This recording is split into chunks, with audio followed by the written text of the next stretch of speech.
Y pues un poquito de bueno, esta presentación es tanto que se lleve información verídica, real de lo que es la parte de vivir depresión o de depresión, pero también algunas estrategias para poder afrontarlo de una manera práctica en nuestro día a día. Y bueno, primero que nada, me puedes ayudar un poquito con la diapositiva acá, por favor. Primero que nada, también quiero empezar un poquito con esta pregunta de si está bien, está bien, si estoy mal, y un poquito aunado a lo que era el eslogan de este webinar, el poder quitar este tabú de pensar que si me siento mal, si me siento cansado, si me siento cansada, puede llegar a ser algo malo, nos tenemos que preocupar mente demasiado para poder sentirnos de esta manera o criticar a una persona si está mal, cuando quizás todo pudiera estar bien o nos piensan que están bien las cosas, pues justamente el empezar a empatizar un poquito con esta idea. No sé si a alguno de ustedes les había pasado que quizás tienen una vida o un día a día tranquilo, con trabajo, que la pareja, que los amigos, pero de todos modos se presenta esta situación donde, ¿por qué no termino de entender que me siento cansado, cansada, me siento triste, me siento sin ánimos? Entonces me empiezo a juzgar porque creo que no tengo derecho a sentirme mal, no tengo derecho a estar cansado o cansada, no tengo derecho a este tipo de cosas. Y justamente la parte de la depresión es cuando entra en este tipo de factores, porque a veces ni siquiera es algo que controlemos, sino que es algo que está pasando en nosotros. Entonces, el empezar a quitar este tabú de que si nos sentimos mal tenemos que echarle ganas o tenemos que tratar de que todo sea perfecto en nuestro día a día y entender que la parte de hablar de depresión o el normalizar hablar de depresión nos va a ayudar a afrontar y a prevenir este tipo de situaciones. ¿Me ayudas con la siguiente, Kat, por favor? Como terapeuta, algo que le platico mucho a mis consultantes o con lo que comparto mucho es que primero tenemos que entender qué es algo para saber cómo afrontarlo, cómo sobrellevarlo, para saber qué hacer ante ello. Para esto tampoco me quise meter como que en muchos factores muy técnicos, por eso escogí perdón, los nervios. Escogí una definición de la depresión que es un poco más usual o más común en el día a día, que es la de la OMS. Esta se desarrolló en 2020, si se dan cuenta, no tiene realmente mucho que se actualizó como tal la definición, y es básicamente que implica un estado de ánimo deprimido o la pérdida del placer o el interés por actividades durante largos periodos de tiempo. Aquí quisiera ahondar mucho en este tipo de situaciones, porque a veces creemos que la depresión pudiera tener que ver con que me siento triste nada más o tengo un día chippy y quizás no quise hacer nada, pero tenemos que entender que hablar de depresión es hablar de un periodo ya significativo y de una afectación en nuestra rutina, en nuestro día a día. Esto no quiere decir que si solo me siento así días esporádicos no importe, muy por el contrario, el empezar a detectar que tengo días así me va a ayudar a prevenir que desarrolle. También necesitamos entender que la parte de hablar de depresión no es lo mismo de hablar de un estado de ánimo triste. ¿Sí? Aquí quisiera como que separar un poquito la diferencia entre depresión y el estar triste o este versus como tal. Para empezar, la tristeza es una emoción y es una emoción que debería ser normalizada y relativamente cotidiana en nuestro día a día, donde viene, hace su trabajo por algunos momentos y se va. Si la tristeza está funcionando de una manera adecuada, esta únicamente nos va a permitir detenernos o descansar en algún momento. Sin embargo, cuando hablamos de depresión, ya nos va a imposibilitar realizar algunos hábitos, realizar de manera eficiente día, o nos va a imposibilitar el desarrollarnos de manera óptima en cosas que antes quizás eran agradables para nosotros, como ir al gimnasio, tomar clases de algo, desarrollar hobbies que nos gustaban. Esto porque pasa. La parte de la depresión ya tiene una afectación a distintos niveles. Para poder entender esto un poquito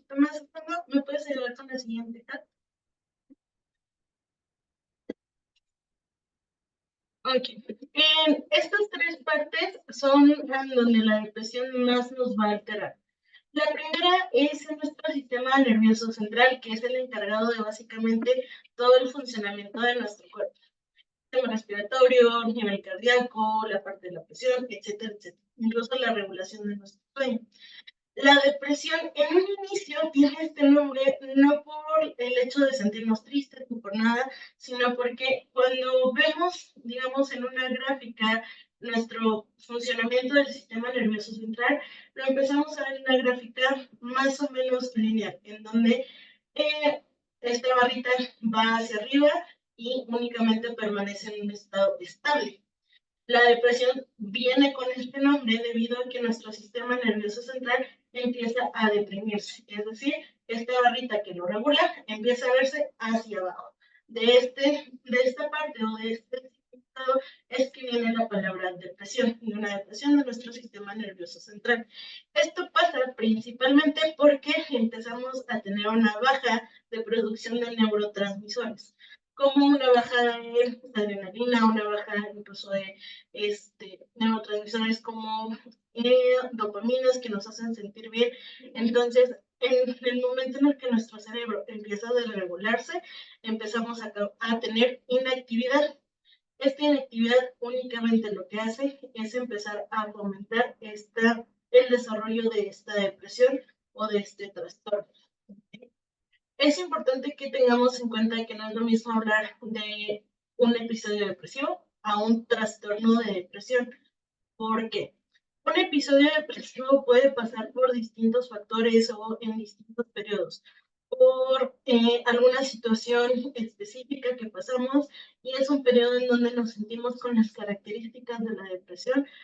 Sin embargo, esto no perdura por mucho tiempo y justamente empezamos a sentirnos mejor o nos es fácil salir de ese punto.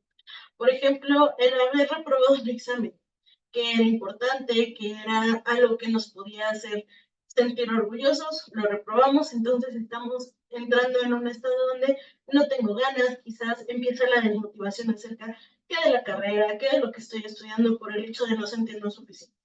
Pero el hecho de poder hacer algo al respecto empieza a hacernos sentir nuevamente más motivados, más tranquilos, y justamente nos permite volver a nuestra vida cotidiana con respecto a esa situación. Sin embargo, cuando empezamos a desarrollar un trastorno depresivo, el sacar esa motivación o esas actividades empieza a convertir en algo mucho más complicado. Ya no se trata únicamente del échale ganas o de la estructura de que tú puedes, sino que ya va a algo más allá. Justamente cuando empezamos a tener esta desmotivación, empezamos a hablar no nada más de algo que es de voluntad, sino que ya también tiene que ver con toda la parte fisiológica eh, que se desarrolla. ¿Vale? ¿Me puedes ayudar un poquito con la siguiente carta? Justamente cuando hablamos de detonantes o factores de riesgo para poder desarrollar un trastorno depresivo o un episodio depresivo, también hablamos de factores de riesgo. Ojo, esto que les voy a comentar no es necesariamente que porque pasó esto, vamos a desarrollar un episodio depresivo, o si tenemos estos antecedentes, necesariamente lo vamos a desarrollar, sino que esto puede llegar a propiciar que sea más fácilmente que este episodio o que este trastorno perdure o aparezca en nosotros. Lo primero que aparece en esto es llegar a tener antecedentes.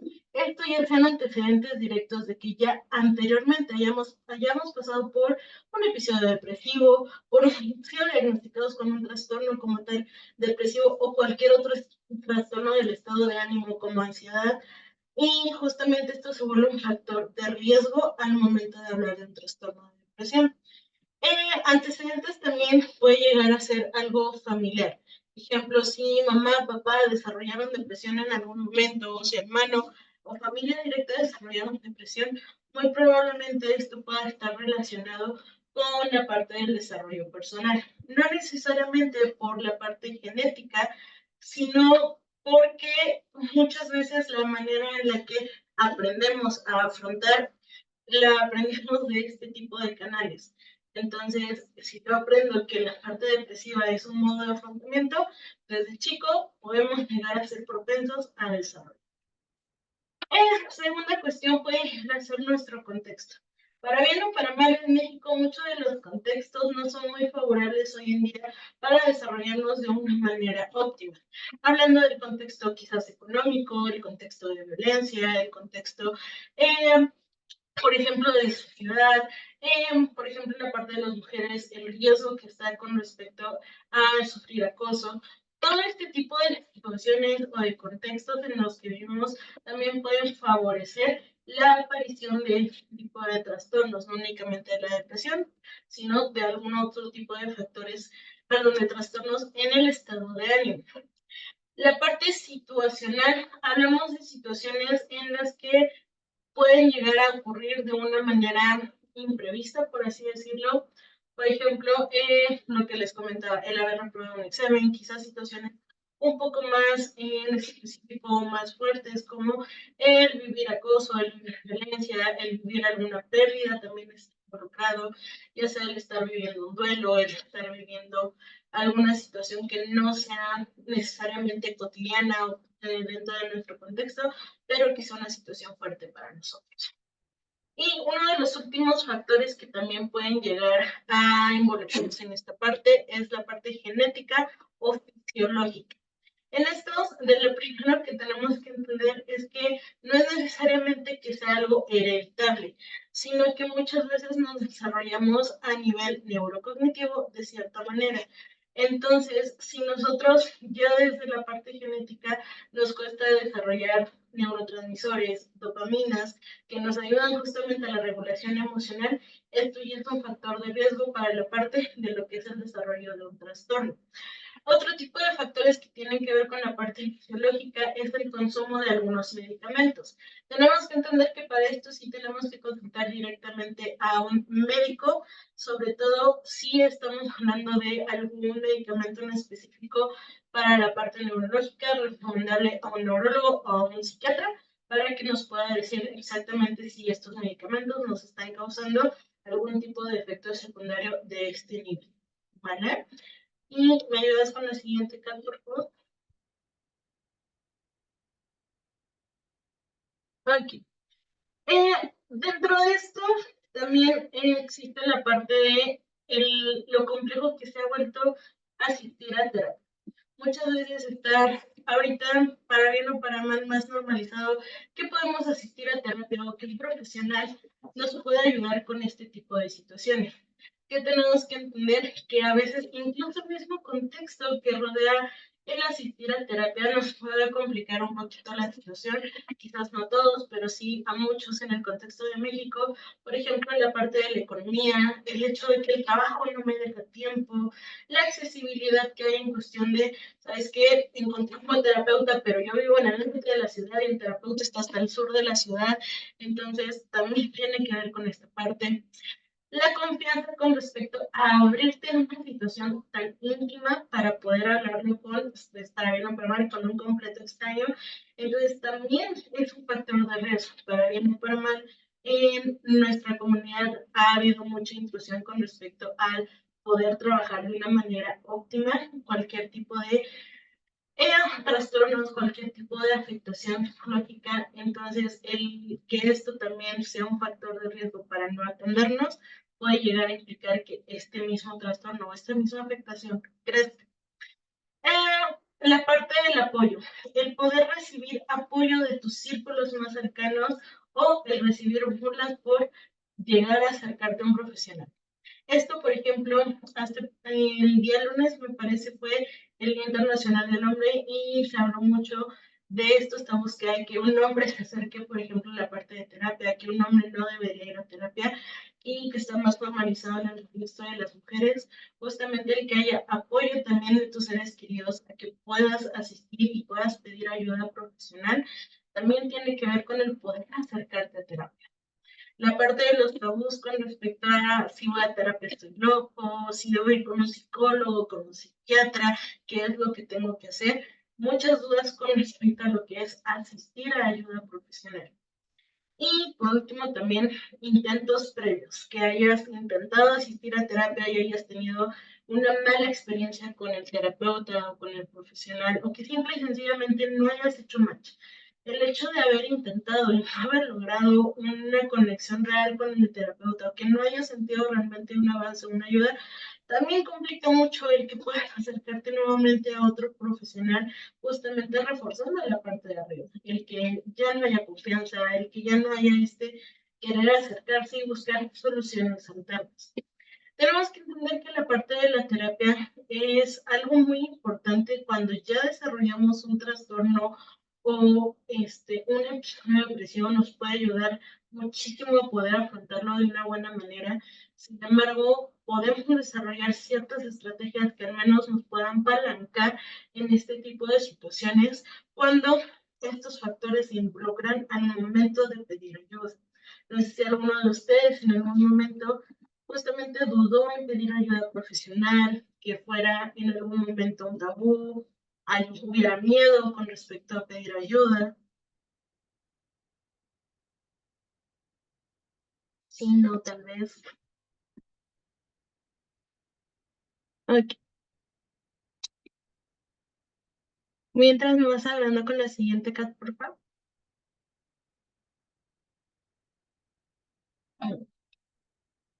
Bueno, aquí vamos a algo un poquito interesante, que es cuestionarnos si la depresión puede ser funcional en nuestra vida. ¿Alguno de ustedes ha escuchado la depresión funcional o acerca de ella en algún momento? ¿O alguna persona decirles, yo soy depresivo funcional?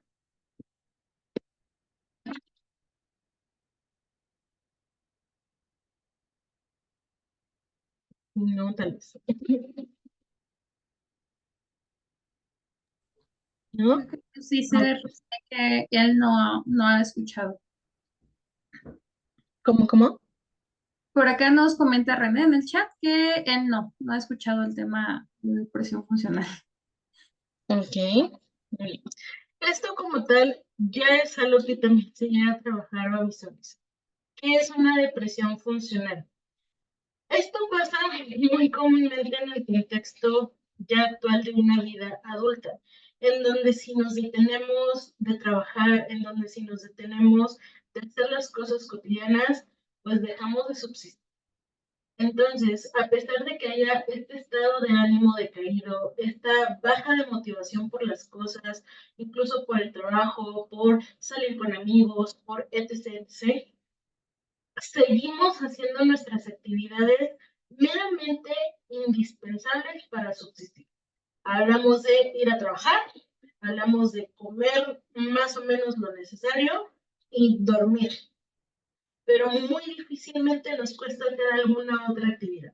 Ya sea porque nos sentimos sumamente cansados, porque ya perdimos el interés quizás por algún hobby que hayas realizado. Ir al cine, que hacer gimnasio, que etcétera, o alguna actividad que hayas hecho antes cotidianamente, se empiezan a volver sumamente pesadas, se empiezan a volver sumamente eh, una tarea que ya simplemente no podemos. ¿Mande? No, se activó un micro, pero ya. Ah, ok. ¿Qué tipo de terapia es la recomendada para un diagnóstico de depresión? Ok. A nivel científico, las terapias que son más aceptadas para el tratamiento de depresión son cognitivo-conductual. Y pues aquí me toca defender lo que es mi información que es TCC, porque hay una terapia específicamente creada para el tratamiento de depresión que se llama activación conductual. Esta es una terapia de tercera generación dentro de lo que son las terapias cognitivas conductuales y que se enfoca específicamente en lo que es el poder desarrollar actividades o acciones que nos permitan empezar a tener esa motivación y ese desarrollo de nuestras actividades poco a poco. También depende muchísimo de dónde se encuentra la parte de la depresión. Cuando hablamos de un diagnóstico, tenemos que entender que hay muchas especificaciones y cada depresión y cada persona puede llegar a ser distinta. Entonces, el poder acercarte a un profesional para que te ayude al menos a entender tu depresión sería algo adecuado para esta parte y entender que cuando hablamos de una depresión muy marcada, también es importante la parte del acercamiento a la psiquiatría, porque como les expliqué en un inicio, muchas veces hay desregulación neurocognitiva y eso es algo que si no se regula, muy probablemente se necesita un medicamento que nos ayude a poder desarrollarlo de una manera óptima. Ahora, ¿por qué no se recomienda nada más ver al psiquiatra o nada más ver al psicólogo cuando ya es una afectación muy marcada? Porque la parte médica nos va a ayudar a regular la parte fisiológica en ese momento. Pero si nosotros no aprendemos a afrontar las situaciones que nos llevaron así, a crearnos alternativas de cómo afrontar esas situaciones, muy probablemente el medicamento, en cuanto se retire, vamos a volver a caer en esa cadena. Entonces, el medicamento nos ayuda a regularnos fisiológicamente de una manera estable al momento, la terapia nos ayuda a que esto se mantenga a largo plazo. ¿Okay?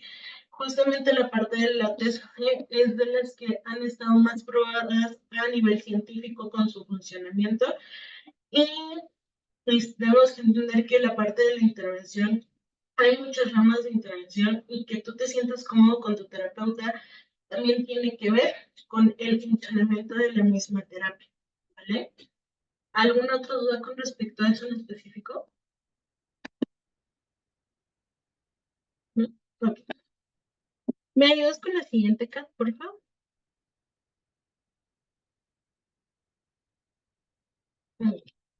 Ahora, ahora sí que pasando esta segunda parte de lo que es ya un poquito más hacia la parte práctica, ¿qué es lo que más me gustaría dejarles?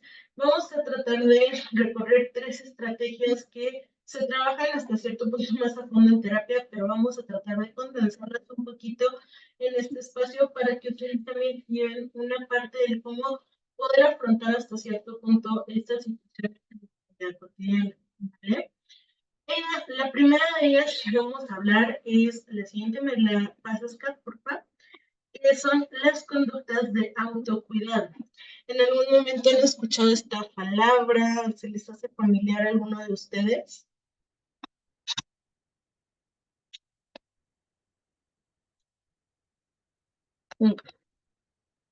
Bueno, la parte del autocuidado van a ser conductas que me proporcionen bienestar y calidad de vida. ¿Cómo voy a reconocer qué son cada una de estas o cómo las puedo ver? ¿Cómo puedo averiguar cuáles son las conductas de autocuidado? Primero tengo que entender que las conductas de autocuidado no son una receta generalizada para absolutamente todas las personas. Cada uno de nosotros vamos a desarrollar conductas de autocuidado personales. Para esto tenemos que entender qué es bienestar y qué es calidad de vida. ¿Okay? La calidad de vida va a ser algo multifactorial y subjetivo. ¿Por qué? Multifactorial porque depende de muchas cosas en nuestro entorno. ¿Qué mi economía? ¿Qué mi escuela? ¿Qué mis amigos? ¿Qué la familia? Etc, etc, etc, etc. ¿Por qué es objetivo? Porque yo puedo decir, quiero tener una economía estable, pero quizás para nosotros, los mortales, una economía estable es un salario de X cantidad al mes, pero para un diputado de nuestro México, quizás esa economía estable es mucho mayor. Entonces, necesitamos entender que el cómo definamos esos factores o cómo quisiéramos que nos den esa estabilidad, justamente va a ser lo que va a ser única ese tipo de calidad de vida que buscamos y también ese bienestar. ¿Cómo puedo saber que algo me está dando bienestar?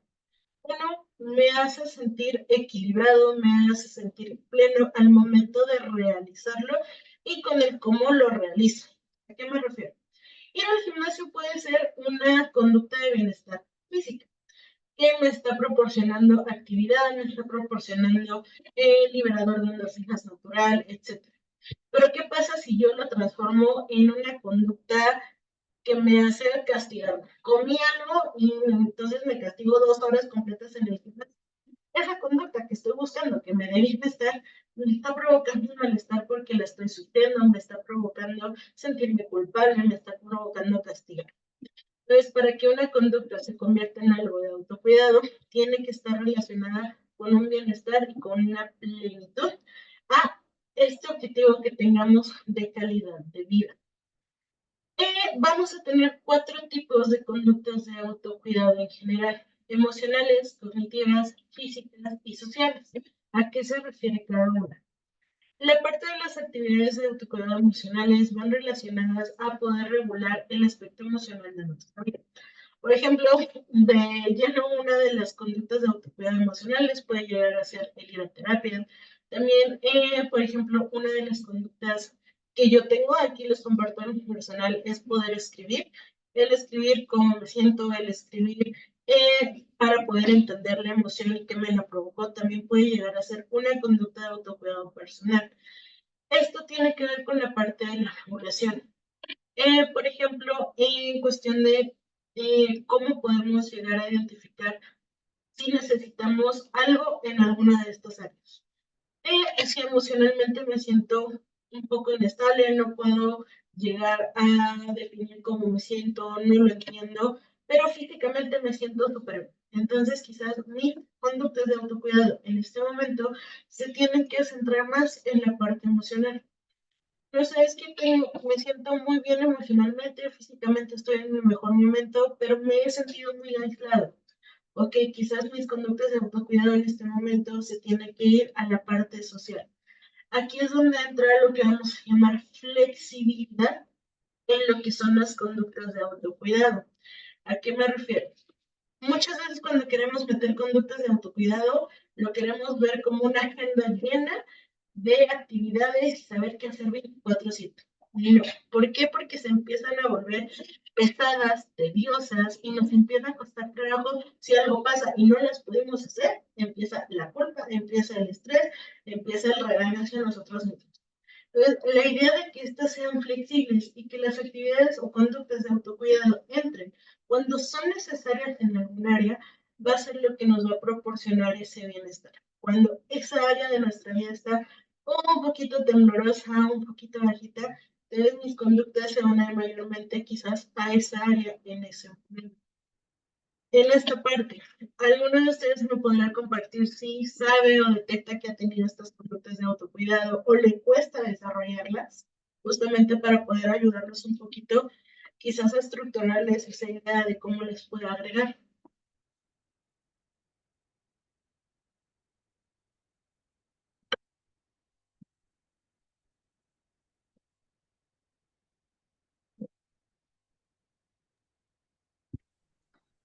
Por acá nos dice BL, me cuesta desarrollarlas, me propongo hacer ejercicio, pero me cuesta. Okay. Por ejemplo, esto llega a ser muy común. Ahorita voy a agarrar la parte de Año Nuevo, donde nos queremos proponer algo justamente de bienestar y queremos que se vea perfecto o como esperamos que se vea desde un inicio. Y quizás el poder ser más autocompasivos en esta parte al momento de agregarlo puede llegar a facilitarnos el hacer, para obligarnos a hacer. Ahorita voy a hacer. No se trata de obligarnos a hacer las cosas, sino que esas cosas se adapten a nuestra vida y no nosotros toda nuestra vida a una sola actividad.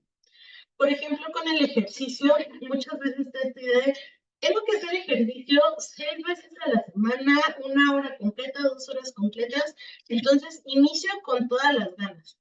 Quizás el tercer día o incluso me duran como 1 semana, 2 semanas, pero no son mantenibles a largo plazo. Esto es porque estoy tratando de ajustar absolutamente toda una rutina a una actividad nueva. Es como pretendo que toda una rutina que ya tengo establecida, aunque no sea de bienestar, cambie o se moldee a algo nuevo, algo que estoy intentando. Lo ideal en esta parte es irlo integrando de una manera escalonada, vamos a ponerlo por el momento. Si yo quiero que un objetivo se vea mis 6 días a la semana, ok, primero voy a ver qué tanto puedo mantener. Primero, vamos a vender los 2 días a la semana, por cierto tiempo. Ya que eso fue algo mantenible para mí, ya que vi que esto me está causando esa motivación de hacerlo, le voy agregando un poquito más. Ok, ahora quiero mis 3 días o mis 4 días. Lo mantengo por cierto tiempo. 2, el poder flexibilizar la conducta. Si mi actividad de ejercicio es meramente gimnasio, pero un día de plano está lloviendo, no tengo ganas de salir, el gimnasio ahora me va a tocar ir muy noche porque salí tarde del trabajo, pero no me quiero obligar a que esto sea justamente algo que me empiece a provocar malestar. ¿Por qué? Porque si una conducta de autocuidado me empieza a provocar malestar, voy a tender a evitarlo. Entonces, vamos a flexibilizar. Mi objetivo de ir al gimnasio, ¿cuál es? Es movilizarme, es estar saludable, es querer ponerme bien bueno, porque también es una alternativa totalmente válida para esto. Entonces, voy a flexibilizar. Si no puedo ir al gimnasio, ok, quizás hago algo de movimiento en casa. O quizás en este momento mi conducta de autocuidado es descansar porque mi cuerpo me lo está pidiendo, porque mi cuerpo ya no puede en este momento, porque tuve una semana pesadísima. Entonces empiezo a detectar qué necesito yo en ese momento para poder flexibilizar esa situación en concreto. No se trata necesariamente de obligarnos a que siempre se vea de la misma manera, sino primero introducimos de una manera escalonada.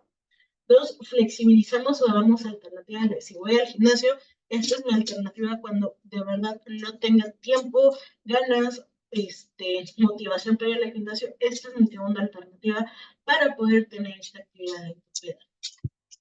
Y la creación de hábitos en tiempos cortos y luego elaborados podría ser una opción. Justo.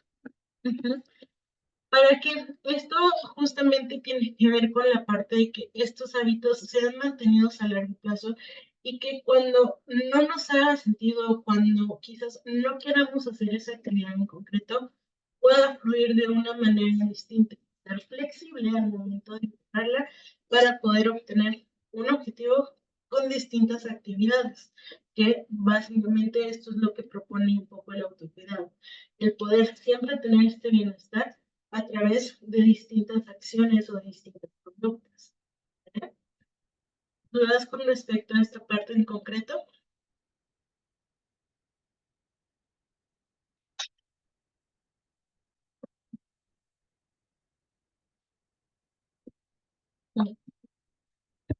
¿Me ayudas con la siguiente acá? Ok. Aquí en esta me voy a llevar un poquito más porque esto es algo que trabajo un poquito más a fondo en la parte de la terapia, pero esto va un poco más dirigido a cuando la depresión nos ataca en algo que quizás no podemos moldear, tocar, ver, que es nuestro pensamiento. La parte de el catastrofizar, el que alguien nos haya pasado y nos haya desarrollado toda una línea de pensamiento en donde ya nos sentimos mal, en donde empezamos a ver las cosas sumamente grandes, catastróficas, etcétera, y cómo respondemos a esas situaciones, ¿vale? Esto en terapia lo llamamos un formato ABC, pero vamos a tratar de simplificarlo lo más posible para que sea una pequeña herramienta que ustedes se puedan llevar de una manera más eficiente, ¿vale? Esto está dividido en dos partes. La primera es entender la situación y la segunda es qué voy a hacer diferente al respecto de la situación, ¿ok? Vamos a tener nuestro primer ABC, que primero va a ser nuestra situación que nos activa, el poder reconocer cuáles son nuestros detonantes, qué es lo que me pone de esta manera, qué pasó, con quién estaba, en dónde estaba, cómo pasó, cuál fue el momento en el que mayor conflicto me causó esto. Tenemos, estaba con mi pareja y dijo algún comentario que no estaba yo de acuerdo con él, con eso, y me empezó a detonar angustia, me empezó a detonar pensamientos catastróficos, etcétera. Entonces, ¿qué pasó? Mi pareja hizo un comentario que no me agradó. Con quien estaba, con mi pareja, en donde eso quizás que en la casa, que en la calle, etcétera. ¿Cómo pasó? Estábamos hablando, no sé, en alguna situación X y pasó. ¿Cuál fue mi momento de mayor conflicto? Quizás el comentario de mi pareja. Entonces ahí yo ya identifiqué cuál fue la situación, porque a veces empezamos a generalizar este pensamiento, ¿no? Empieza a crecer y ya no sabemos ni siquiera de dónde viene. Entonces, el poder sentarnos y reconocer de dónde o qué fue lo que nos detonó esta situación, nos va a ayudar a estar pendiente en futuras situaciones de qué podemos detener, ¿ok? El pensamiento automático, ¿qué es esto? Mi primer pensamiento que viene cuando esta situación conflictiva aparece. El comentario de mi pareja es, me va a cortar. o ya está queriendo andar con otra persona. ¿Okay? Ese primer pensamiento que desarrolla nuestra cadenita, así súper enorme, vamos a tratar de detectar el primerito que venga. Muchas veces llegan a hacer comentarios o ideas muy generales en nuestro día a día. Por ejemplo, si hablamos de pareja, constantemente pienso que me va a cortar mi pareja. Si hablamos de trabajo, constantemente siento que me van a despedir.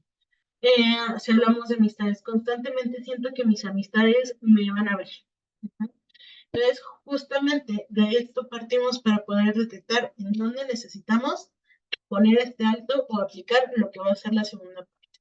¿Okay? Detectar nuestra respuesta también. Empezar a entender qué sentí, qué emociones estuvieron presentes. Estuvo presente la tristeza, si estuvo presente el enojo, si estuvo presente. Esto que tiene que ver, por ejemplo, con la parte depresiva. Tenemos que entender que la depresión no es necesariamente igual a sentirnos tristes. Muchas veces la depresión también se empieza a presentar con un enojo muy exorbitado, con una ansiedad también muy exorbitada, con sensaciones de desregulación emocional donde algo nos puede llegar a hacer sentir sumamente temerosos, con mucho enojo, también con mucha tristeza. Entonces, vamos a tratar de cortar un poquito esta idea de que es necesariamente sentirnos tristes, sino es más bien sentirnos desmotivados, pero que involucra muchas emociones en ese contexto. Entonces, identificar cuáles son las que están presentes nos va a ayudar también a detectar esos pequeños foquitos donde necesitamos empezar a hacer algo. ¿Vale? Algo que me ayuda mucho a explicarle a mis consultantes ahora sí que vale la redundancia en la consulta privada, es que empiecen a identificar cómo su cuerpo cambia a través de estas emociones. Por ejemplo, muchas veces la tristeza nos hace sentir como que más apagados, más friecitos, con ganas de hacernos bolita.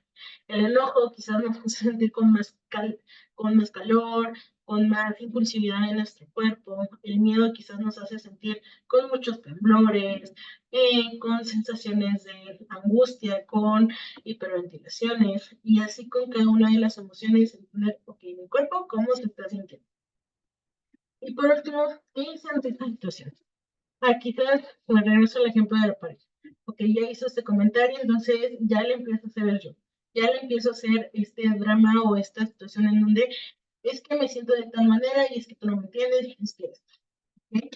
Entonces, la idea para poder empezar a detectar esto es entender cuáles son las acciones que no nos funcionan, si realmente es el detonante algo que podemos evitar, si es nuestro pensamiento el que podemos reestructurar o si es nuestra respuesta a la que podemos crear alternativas. ¿Vale? Para eso me voy a la siguiente, Kat, por favor. Okay. Aquí si quieren tomen el screenshot, porque esta va a ser como que esta listita que nos va a ayudar a saber qué hacer en nuestra parte. El primer punto, o los primeros dos puntos que vamos a tomar, es lógica y evidencia. ¿A qué me refiero? Ya que pasó ese momento, ya que estoy analizando quizás las situaciones, ok, ¿qué tanta lógica tiene que porque este comentario que me hizo quiera cortarme de mi pareja? Ok, quizás no tiene tanta lógica porque yo tengo evidencia de que mi pareja siempre me está diciendo que me quiere. Mi pareja siempre me está presumiendo con los amigos. Mi pareja siempre está haciendo esto. Entonces, tengo más evidencia de que esto no pueda pasar, de que sí pueda pasar. Entonces, desde este punto ya tenemos un debate contrario a ese pensamiento catastrófico que estábamos teniendo. Siempre me dicen, no sabes qué, mi evidencia me dice que sí es posible. ¿Ok? Vámonos un poquito a la parte de la funcionalidad o la probabilidad. Ok, ¿qué puedo yo hacer ante estas situaciones? Puedo hablarlo con él, ¿qué está en mis manos de esta situación? Decirle que este comentario realmente no me agradó, o únicamente callármelo y decirle que ya no quiero estar con él. El poder crearnos justamente esas alternativas de qué existe en mis manos de esta situación, que sí puedo controlar, que se me está quedando de lado, que es algo que únicamente estoy creciendo en esta parte de los pensamientos. ¿Okay? Vamos a poner aquí consecuencias reales. Esto es un ejercicio que pueden llegar a hacer para poder llegar a esas consecuencias realistas para una situación es irse primero a los extremos e ir dando como saltitos de rana hasta llegar a un punto medio. Si mi extremo negativo o catastrófico ya me va a cortar y vamos a hacer la peor pareja del mundo, vamos a etc. Vamos ahora al otro extremo, que va a ser sumamente positivo, aunque también un poco realista. Es que mi pareja es totalmente perfecta y jamás va a hacer esto y siempre se va a disculpar por absolutamente todo, etc. Estos dos escenarios empiezan a contrastar en donde el negativo empieza a verse poco realista, así como el positivo que planteamos. Ok, si ninguno de estos dos es posible, vámonos hacia atrás poco a poquito. Si no es factible que mi pareja me vaya a cortar y a echar de buenas a primeras, un pasito hacia atrás mía, él me va a cortar, pero me va a dar una razón.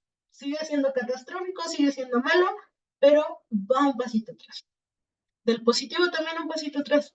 Ok, mi pareja no es perfecta, tampoco es una pareja que se va a comunicar al 100%, pero se puede comunicar y puede identificar cuando algo me incomoda. Y nos vamos hacia atrás poco a poco hasta llegar a un punto medio de lo que sea más factible ante esa situación. Esto nos va a ayudar un poquito a poder adaptar o poder tranquilizar ese pensamiento de una manera un poquito más eficaz.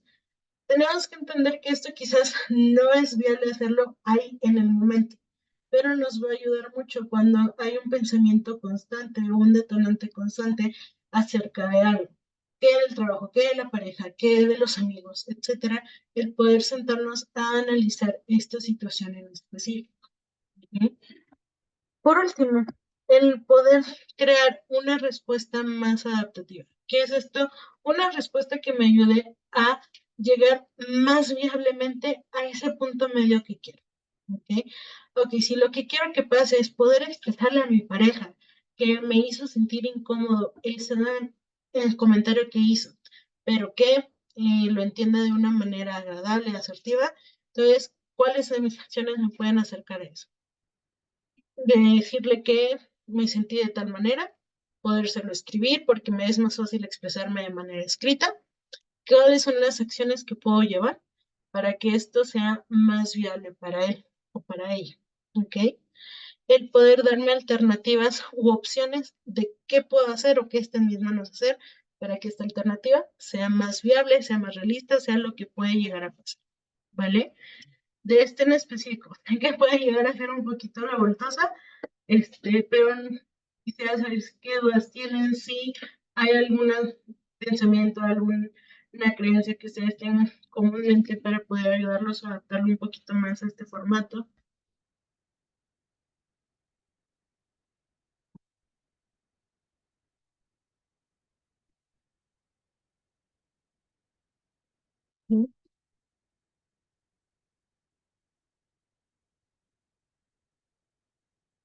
Ujú.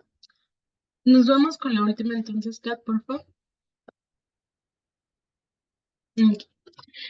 Esto último es una técnica de activación conductual. Como les había comentado, la activación conductual o este enfoque de terapia es el que está mucho más dirigido al tratamiento de la depresión. ¿Okay? Esta es una técnica en específico que nos va a ayudar a la programación comprometida de las cosas. Un poquito lo que les comentaba del poder integrar conductas de autocuidado, pero aquí vamos a hablar de tres tipos de conducta en específicos que nos van a ayudar poco a poco a ir activando o a ir desarrollando esta motivación en el día a día. Estos tres tipos de conductas son rutinarias, de gratificación y acciones valiosas. ¿Qué es o qué se refiere cada uno?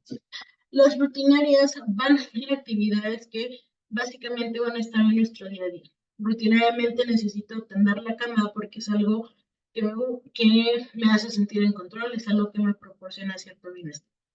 Rutinariamente me voy a hacer mi desayuno que incluya los tres grupos alimenticios porque es algo que necesito en mi día a día.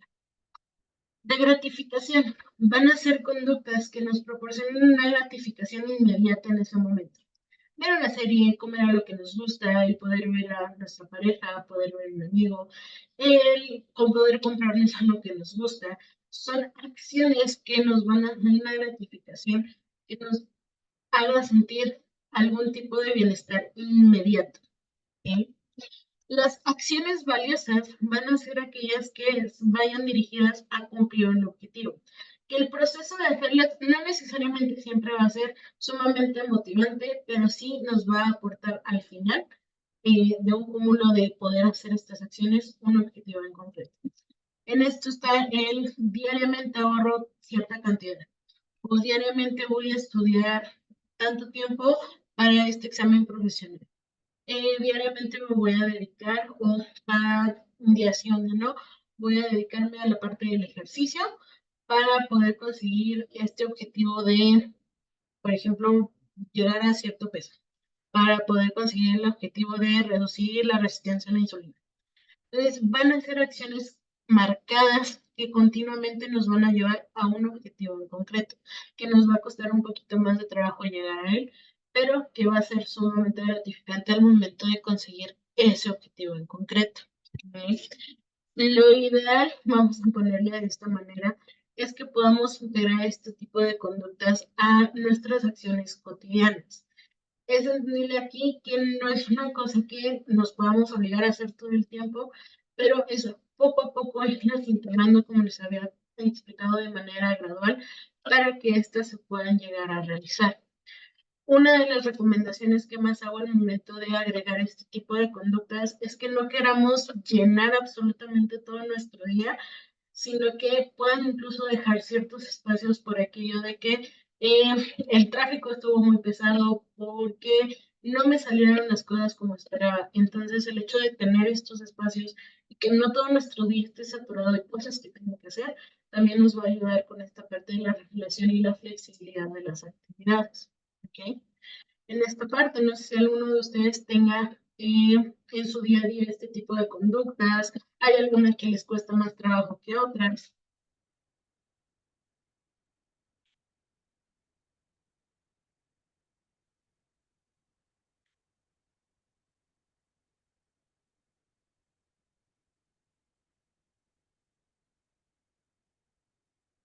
Sí, justamente esto pasa porque buscamos esta idea de que, ok, ya quiero tener mi gratificación y cada vez la vemos más lejos y más lejos y más lejos. Algo que podemos hacer para que la parte de acciones valiosas sea un poco más sencilla de realizarlo es que nos pongamos algo así como corte de caja para saber hasta qué punto hemos avanzado en ese objetivo y no solo ver qué nos falta para llegar a él. Ejemplo, vamos a ponerle el quiero ahorrar cierta cantidad de dinero. Sabes que ya llevo 6 meses ahorrando, pero ¿qué crees? Me faltan todavía otros 6 meses para poder ahorrar la cantidad que quería. Entonces me empieza a desmotivar, siento que ya no. Okay. Entonces me voy a sentar a qué cantidad tengo ahorrada. Ok, ahorré esto. ¿Y realmente tenía pensado tener esto ahorrado? Sí, no. Sí, sí tenía pensado, incluso estoy ahorrando un poquito más porque me esforcé en esto y en esto. El poder empezar a reconocer que esas acciones también nos costaron cierto trabajo, que nos han costado cierto tipo de esfuerzo y el empezar a validarlo. Como que sentarnos a, ok, este trabajo, estas acciones valiosas, sí tienen un objetivo en concreto, pero eso no quiere decir que me lo tenga que dejar de reconocer durante el proceso. Esto puede llegar a ser un poquito más sencillo el hecho de que éstas se integren en nuestro día a día. ¿Algún otro comentario en esta parte?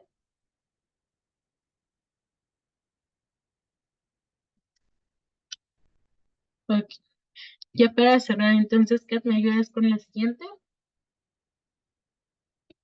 Ahora sí que si hay alguna duda, pregunta para poderlas ir resolviendo, yo sé que fui resolviendo las que llegaron a salir, fueron poquillas, pero para poder llevarlo, una disculpita si de repente fue un poquito acelerado, sobre todo por el tiempo, pero espero que sobre todo en la parte práctica puedan llegar a jalar un poquito de esta información, de pues sí, de estas técnicas que nos pueden ayudar un poquito en el día a día para afrontar la parte de la actuación, la parte de cómo nos sentimos desmotivados, que es un poquito a lo que van dirigidas estas técnicas, a poder volver a encontrar motivación o alternativas de acción ante estas situaciones. Y así. de cualquier manera, cualquier cosa, pueden comentar. ¿Cómo puede ayudar a una persona con depresión? Ok. Primero, ¿cómo ayudar a una persona con depresión? Una, lo primero es acercarnos a brindar este apoyo primero, como si estamos hablando de un amigo o de un conocido, no necesariamente decirle directamente, oye, tienes que irte a terapia, porque a veces sentimos que es lo primero que podemos llegar a hacer, decirle, acércate a un profesional. Sí, sí podemos ofrecer ese tipo de ayuda, pero algo que podemos hacer como redes de apoyo es mencionarle acerca de, ok, ¿sabes qué? Creo que sí necesitas apoyo profesional, pero yo como amigo o yo como alguien que te quiera apoyar te puedo ofrecer escucha cuando necesites hablar de algo, puedo ofrecerte la parte de validar a la persona con respecto a cómo se siente. Que no está mal que se sienta así, que es como este eslogan que tenemos en este webinar, el hablarles o decirles, oye, quizás no sea saludable que todo el tiempo nos sintamos así, pero estás en la libertad de que está bien si te sientes mal y está bien si quieres o necesitas apoyo, compañía para poder seguir adelante. El poder validar las emociones de la persona y no minimizar el por qué se siente de esa manera. Porque es, ok, decimos, oye, te sientes mal, pero vemos que se siente mal por haber probado un examen y nos aventamos a comentar, ay, ¿en serio nada más por eso? No, sino el poder validar tanto él como que es válida lo que está sintiendo y es válido que sienta eso por cualquier situación que se haya presentado, porque el contexto va a ser diferente. Venía con otra pregunta. ¿Cómo detecto que es grave? Sobre todo cuando ya está teniendo afectaciones muy puntuales en que ya no hacemos o ya no tenemos ninguna actividad de las que disfrutábamos, cuando ya estamos perdiendo la motivación por algo que era sumamente gratificante para nosotros, el poder detectar que ya no estamos rindiendo quizás de la manera en la que esperábamos, ya nos está hablando de algo que nos está afectando un poco más seriamente. Ahora, si es algo, voy a entrecomillar la palabra leve, cuando quizás empezamos a tener una desmotivación, se me fue la palabrita, intermitente, cuando a veces sí, a veces no queremos, ya es un poquito rojo que ahí nos puede decir, oye, pues, ¿qué está pasando? Analizar si solo es cansancio, analizar si nuestros hábitos andan bien, o si realmente estamos teniendo una desmotivación un poco más hacia la parte emocional. En la parte de depresión funcional, estará a la par con la última diapositiva. Como esa, no entendí la pregunta, René, discúlpame.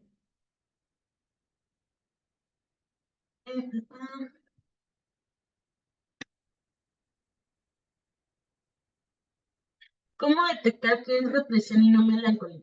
Okay.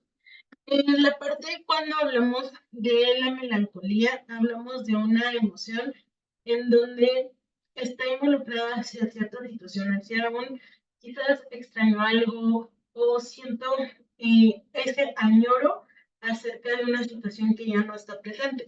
Puede estar involucrado en duelo, puede estar involucrado en alguna situación que ya no esté pasando de la manera en la que esperáramos, pero no me está afectando en mi rendimiento del día a día, no me está afectando para poder hacer mis actividades, no me está afectando para poder desarrollarme como amigo, como pareja, como hijo, como trabajador, etcétera. Cuando ya hablamos de depresión es que ya hay ciertas afectaciones graves. Rutina de gratificación de actividades valiosas. Ya te entendí. Ok, vale. No necesariamente que el ser depresivo funcional esté involucrado con la parte de las conductas de gratificación, de acciones valiosas o de rutina. Estas acciones son algo que nos van a permitir poco a poco a ir cambiando ese estado de ánimo. Cuando hablamos de una depresión funcional, rendimos en lo más básico que es el subsistir. Desde un, solo voy al trabajo porque si no voy al trabajo, dejo de ser funcional al 100%. Estas últimas actividades lo que buscan es poder empezar a meter más acciones en nuestro día a día que nos causen cierto bienestar. Cuando hablamos de una depresión funcional, ya no estamos buscando un bienestar, solamente incluso entramos como que en esta parte del automático. No sé si alguno de ustedes ha visto la película de Click, donde solo trabajo, existo. Solo voy a la escuela, regreso a tarea y ya. No soy capaz de hacer algo extra. Por ejemplo, la parte de las rutinas pequeñas, como me lavo los dientes, atiendo la cama, me hago el desayuno, empiezan a ser pesadas. Entonces, no necesariamente están involucradas, sino lo que buscan es que poco a poco volvamos a recuperar esas rutinas para poder recuperar un bienestar. ¿Vale? Y última, y si esa persona no quiere hablar del tema y dice que está bien, pero se nota que no. Aquí no podemos obligar a las personas a expresarse si no están listos o no están eh, quizás preparados para poder aceptar también el cómo se sienten, ya sea por tabús, por algo. Lo que pueden hacer es esta parte de empezar a acercarse con respecto también a ustedes, a platicarles, oye, yo me he sentido de esta y esta manera, como tratar de empatizar con esta manera de comunicarse o expresarse. El preguntarles, oye, ¿y esto te hace sentir bien o te hace sentir bien? Entonces, si estás bien para ti, ¿qué es estar bien? No forzarlos a decir, ay, estás bien, pero no haces esto, estás bien, pero no realizas esta otra dinámica, sino empezar a tratar de involucrarse en si hay algo que les provoque cierto malestar y el empezar también ustedes quizás a compartirles las cosas que antes les han provocado cierto malestar para que poco a poco empiecen a abrir ese tema. También quizás algo que se trabaja como la curiosidad es, oye, me llama la atención esto, me llama la atención esto otro que haces, por qué lo haces o pasa algo en concreto, llevarlo más como un interés hacia la persona, más común, te tienes que tratar, sino un que me interesa por qué haces esto o entenderte, por así decirlo. Ah, En esa película sí es funcional en Click, donde se evalúa y se ve es depresión. Ok, la película de Jane la puse únicamente como un ejemplo con respecto a cómo es la parte funcional, donde empieza a trabajar, empieza a subir el puesto, por así decirlo, pero no involucra emociones en ningún momento, que es cuando aprieta y avanza absolutamente todo. Deja de lado relaciones, deja de lado la parte de actividades cotidianas, como que el armar las cosas de sus hijos, el descansar, el poder relacionarse con sus esposa, al punto que terminan divorciados. Entonces, en esa parte realmente hay una insatisfacción que nace del no estar a gusto con su trabajo, no estar a gusto con su promoción del puesto. Entonces empieza a desarrollar algo que es, quiero evitar todo esto que me hace sentir mal. Entonces, adelante, adelante, adelante. La evitación termina por hacerlo mucho más aislado y mucho más alejado de lo que realmente le causaba bienestar. Entonces, ahora es que no necesariamente haciendo un análisis de la película, no necesariamente que el personaje haya tenido depresión, sino para poder entender que más o menos así se puede llegar a ver esta parte de cómo somos funcionales a pesar de sentirnos mal, pero dejamos de lado muchas cosas que nos proporcionan un bienestar. En terapias contextuales esto lo llamamos como evitación experiencial, que es la tendencia que tenemos como seres humanos a evitar lo incómodo. Si algo me incomoda, lo evito, pero también evito todo el bienestar y malestar que hay alrededor. Por ejemplo, evito faltar a trabajar, como en la película, porque me va a causar una incomodidad de que no me suban de puesto en ese momento, pero también evito el bienestar que me pudo haber dado el estar con mis hijos, el estar un momento con mi esposa, etcétera, etcétera.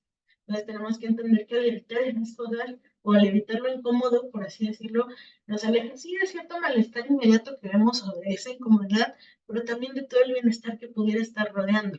¿Vale? ¿Alguna otra duda con esta parte? Pregunta.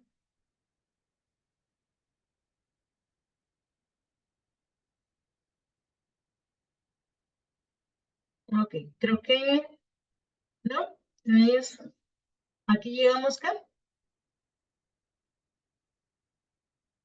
Sí, sí, pues bueno, muchas gracias a todos por acompañarnos en este webinar.